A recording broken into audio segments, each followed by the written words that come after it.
कोजागिरी पौर्णिमा निमित्त तुळजापूरला पायी जाणाऱ्या सर्व भक्तांना कोजागिरी पौर्णिमेच्या हार्दिक शुभेच्छा।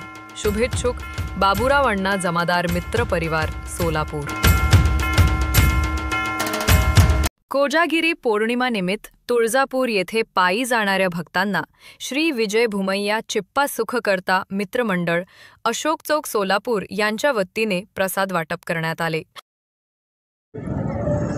कोजागिरी पौर्णिमा निमित्त आज तुळजापूर पायी जाणाऱ्या सर्व भक्तांना अशोक चौक सुखकर्ता मित्रमंडळ व विजयाण्णा चिप्पा आमचे संस्थापक यांच्या मार्गदर्शनाखाली आम्ही प्रसादाचा कार्यक्रम ठेवलेला आहे। तरी सर्व तुळजापूर पायी जाणारे भक्तांनी प्रसादाचा लाभ घ्यावा।